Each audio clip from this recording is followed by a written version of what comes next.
Lumagda sa isang kasunduan ng Pilipinas at Luxembourg para sa pagpapalakas sa ugnayan sa larangan ng ekonomiya, teknolohiya, rule of law. Tiyak naman ng Luxembourg ang suporta nila sa Pilipinas kaugnay sa mga issue sa West Philippine Sea. May unang balita si JP Soriano.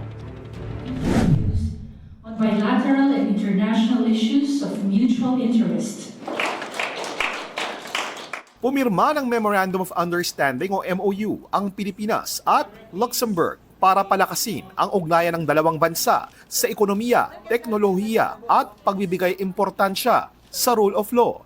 Naroon sina Foreign Affairs Secretary Teresa Lazaro at Luxembourg Deputy Prime Minister Xavier Bettel.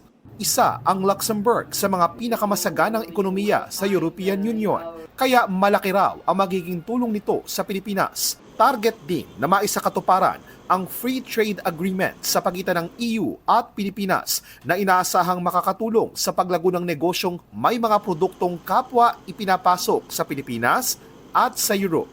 We are going to have a concentration on creative industries. We're looking at the conclusion of the Philippine-EU Free Trade Agreement. And of course, there are also certain agreements that we have to finalize, like the agreement on avoidance of double taxation, among others. Nagpulong din sina Lazaro at Bettel. Isa sa mga tinalakay nila ay ang issue sa West Philippine Sea. Pagtitiyak ni Bettel, malayo man daw ang Luxembourg, makakaasa ang Pilipinas ng suporta sa isyong ito.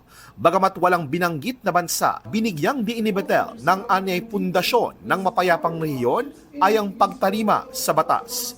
It is important to respect this rule of law and to find also and to have partners, even if it's 10,000 kilometers far away, who share the same values to be able to support this. Ito ang unang balita, JP Soriano para sa GMA Integrated News. Igan, mauna ka sa mga balita, mag-subscribe na sa GMA Integrated News sa YouTube para sa iba't ibang ulat sa ating bansa.